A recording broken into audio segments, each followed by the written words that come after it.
ভাল পায় ভাল পায় এখানে বিপিএফ করেছে, এখানে বেলেগ পার্টিয়ে করা নাই। যিবিলাক ইবিপিএল অন্য অন্য পার্টি আছে সেবিলাকে করা নাই, বিপিএফ কৰিছে। আমাৰ হাতীংচং অঞ্চল সমষ্টিত বিপিএফ দলে বহুত কৰিছে আমাক। এইকাৰণে আমি ফেৰেক মুছাৰীক আমি ভাল পাওঁ। ফেৰেক মুছাৰী যিটো নামো যেনেকুৱা কামো এনেকুৱা কৰিছে আমাক। আমি এই শিৱপুৰ বিশ্বজিৎ কাম কৰি আছো। আমি ফেৰেক মুছাৰী লৈ কাম কৰি আছো। আমি যেটো মাইনৰিটিত কাম কৰি আছো, নাঙলৰ ছবিত আমি ভোট দি আমি তাক যোগযুক্ত কৰিব লাগে। আমি এইটো মাথা মাৰি আছো। আমি ইউপিএল দল আমাৰ নালাগে। ইউপিএল দলে আমাক যিখিনি কৰিছে, যিখিনি কৰিছে এই ক'ব গ'লে আৰু আমাৰ আস্থা নাই। আৰু এইটো কোনো কাম কৰা নাই, কোনো কাম কৰা নাই। সবেই জিকাই দিম। নাঙলৰ ছবি এইবাৰ আমি জয়যুক্ত কৰি তাক জিকাম। এইখানে কৰি আমাৰ একলতে হয় হাগ্ৰাম মহিলাক ভোট দিম। আগৰ পৰাই বিপিএফ কৰোঁ, তেওঁ ভাল। আৰু এতিয়া তেওঁ মাটি পাত্ৰ দিম বুলি কৈছে। সেইকাৰণে ৰাইজে মিলে আমি গোটাই মিলে তেওঁ জয়যুক্ত কৰি পাছ কৰাই দিম বুলি আশা কৰিছে। কোন হয় হাগ্ৰাম মহিলাৰ নাম আমিৰ আলী ইয়াতে? কোন প্ৰাৰ্থী? মুছাহাৰী, মুছাহাৰী। আপুনি ভোট দিব? তাকে ভোট দিম। কিয় দিব? ভাল মানুহটো, ব্যৱহাৰ পাতি ভাল, চলন খাচৰ বিপদ ভাল।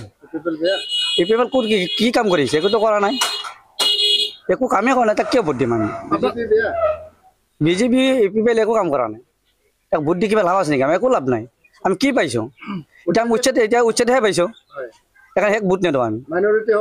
মাইনৰিটি একেলগে আমি হাগ্ৰাম মহিলাক ভোট দিম, তাক জয়যুক্ত কৰিম, আশা ৰাখিলোঁ। বহুত জেগাত উচ্ছেদ কৰিছে, এতিয়া ইয়াতেও কৰিম বুলি কৈ আছে। এখেত তাক ভোটেই নিদিওঁ আমি। বিপিএলৰ ভোট দিলে লোকচান আছে। এই যে লোকচান মানে কি যে উচ্ছেদ ভুৰুলেন, এতিয়া কি উচ্ছেদ আহিছে না? কিন্তু যে কৈছে যে মানে বিপিএল চৰকাৰ থকা মানে বহুত মানে অশান্তিৰ সৃষ্টি কৰিছে। নাই বিপিএল যিমান দিন আছিলে ভালে আছিলে, একো শান্তি নাই। এতিয়াও এও আহিলে শান্তিয়ে থাকিব। আপোনালোকে যিমান কিন্তু মাইনৰিটি আছে, বিপিএল থকা সময়ত আপোনালোক সুৰক্ষিত আছিল না ইউপিএল চৰকাৰ থকাটো সুৰক্ষিত আছিল? হাগ্ৰাম মৰি থাকোঁতে ভালে আছিলে, ইউপিএল আহোঁতে অশান্তি হৈছে। কেনেকুৱা অশান্তি হ'ল? অশান্তি মানে বিজেপিৰ লগত একেলগে লাগি এতিয়া উচ্ছেদ চলি আছে। এতিয়া মই মুছলমানৰ থকা শান্তি নাই, অশান্তি হৈ আছে।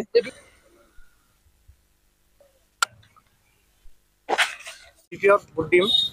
বিপিএল চৰকাৰটো ভাল হ'ব আমাৰ কাৰণে, মাটিৰ পাট্টা দিব আৰু আমালোকৰ ষ্টুডেণ্টক বহুত ধৰণৰ সুবিধা দিছে। সেই হিচাপে আমালোকে বিপিএলটো ভোট দিম। কোনটো সমষ্টি? এইটো ধনচিৰি সমষ্টি, প্ৰেছ মুছাহাৰী। আপোনালোকে প্ৰেছ মুছাহাৰী নিশ্চয় জিকাই দিব? জিকাই দিম। এলায়েন্স আছে, সেইকাৰণে আমাৰ বিপিএলক ভোট দিম। আপুনি চাই আছে আমালোকৰ মুছলিম মানুহক টাৰ্গেট কৰি উচ্ছেদ কৰি আছে। সেইকাৰণে বিপিএলত আমালোকে ভোট দিম। বিজেপিত বহুত অনুষ্ঠান হৈ আছে। আমালোকে মুছলমানক আমালোকৰ উচ্ছেদ কৰি আছে, নানান ধৰণৰ বাংলাদেশী বনাই আছে। সেইকাৰণে আমালোকে বিজেপিত বা ইউপিএলত ভোট নিদিওঁ, আমালোকে বিপিএফ ডাইৰেক্ট ভোট দি দিম। মইতো মানে বিপিএফত ভোট দিম। কোন হয় ইয়াতে কেণ্ডিডেট? প্ৰেছ মুছাহাৰী হয়। আপোনালোকে তাক কিয় ভাল পায়? তাক ভাল পাই মানে তেওঁৰ মানে আচৰণটো ভাল আৰু আমাৰ জাতিটোক মানে ভাল পায়। তেওঁক আগৰ পৰাই মানে ভাল পাওঁ আৰু তাক মানে ঘৰত গ'লে কিবা এটা আমাৰ জাতিটো যে সন্মান দিব লাগে, সন্মান দিয়ে। আৰু আমাৰ ৰাস্তা ঘাটৰ কাম সি আগতে কৰিছে। নাঙল জিকিব? এবাৰ জিকিবই। তাক আমি জিকিবই। প্ৰেছ মুছাহাৰীকে লাগিব আপোনালোকক?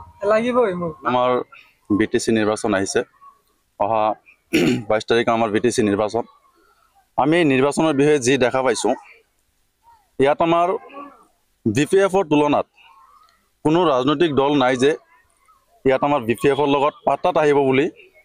বিপিএফটো এনেকুৱা এটা আমাৰ ইয়াৰ জনসাধাৰণৰ মাজত যি এক স্থান পাইছে, সেই স্থানটো চাগে অহা আৰু যি ইলেকশ্যন আহিব, সেই ইলেকশ্যনত কোনো দলে এনেকুৱা এটা স্থান পাব নোৱাৰে। আমি অকল এইটো নিৰ্বাচনেই নহয়, আমাৰ ইয়াৰ জনসাধাৰণৰ মাজত এই বিপিএফৰ যিটো আস্থা, সেই আস্থাটো মনত যেনেকৈ বহি গৈছে, সেই আস্থাটো আমাৰ জনসাধাৰণৰ মনৰ পৰা কোনো এটা ৰাজনৈতিক দলে সেই আস্থাটো উঠাব নোৱাৰে। অহা 100 বছৰৰ ভিতৰত এনেকুৱা লাগি আছে যে আমাৰ BPF-ৰ যিটো নেকি নিৰ্বাচন হ'ব, আমি যিটো ৰিজাল্টৰ আশা, আমি ৰিজাল্টৰ আশাটো কৰিব নালাগে। আমি নিজৰ ফালৰ পৰা ৰিজাল্টটো দিব পাৰি যে আমাৰ BPF 100% জয়ী। ফ্ৰেছ মুছাহাৰী ছাৰ 100% জিকিব। ছাৰে এইটো লৈ মানে অলপো টেনশ্যন কৰিব নালাগে। আৰু বাকী যি দল আছে, সেই দলটো আমাৰ জনসাধাৰণৰ যি নেকি BPF দলৰ প্ৰতি ভাল পোৱা চাইছে, সেই দলসকলে এনেকুৱা হৈ গৈছে যে ৰাতি সিহঁতৰ টোপনি নহয়। সিহঁতৰ টোপনি অলৰেডি উৰি গৈছে। আৰু আমাৰ BPF দলৰ প্ৰাৰ্থীজন এনেকুৱা এজন প্ৰাৰ্থী আমি পাইছোঁ, সেই প্ৰাৰ্থী পাই আমি এজন সাধাৰণ জনসাধাৰণ হিচাপে আমি গৰ্বিত যে আমাৰ ফ্ৰেছ মুছাহাৰী ছাৰৰ নিচিনা এজন কেণ্ডিডেট আমি পাইছোঁ। সেইটো পাই আমি বহুত আনন্দিত হৈছোঁ। জনামতে যি প্ৰচাৰ চলি আছে, সেই প্ৰচাৰ মতে আমি জানো BPF দলে আমাৰ ফ্ৰেছ মুছাহাৰী ছাৰে প্ৰায় আমাৰ মাইনৰিটি যিখিনি ভোটাৰ আছে সেইখিনিৰ পৰা 90% ভোট পাব বুলি আমি জানো। হয়, আপোনালোকে ফ্ৰেছ মুছাহাৰী কিয় মানে বাৰে বাৰে কিয় বিচাৰি থাকে? তাৰ যিটো ৰাজনীতিক যিটো আদৰ্শ, সেই আদৰ্শটো আমি ভাল পাইছোঁ আৰু BPF দলটোক আমি ভাল পাওঁ। সেইকাৰণে আমি তাক জিকাবৰ কাৰণে চেষ্টা চলাইছোঁ। কিয় ভাল পায় আপোনালোকে BPF? ভাল পাওঁ মানে BPF দলে যিখিনি কৰিছে জনসাধাৰণৰ বাবে, সেইখিনি আমি জানো যে ভালেই কৰিছে আৰু ভৱিষ্যতত ভালেই কৰিব। আপোনালোকে যিমানখিনি মাইনৰিটি আছে, তো গোটেইকেইটা আপোনালোকে BPF ভাল পায়?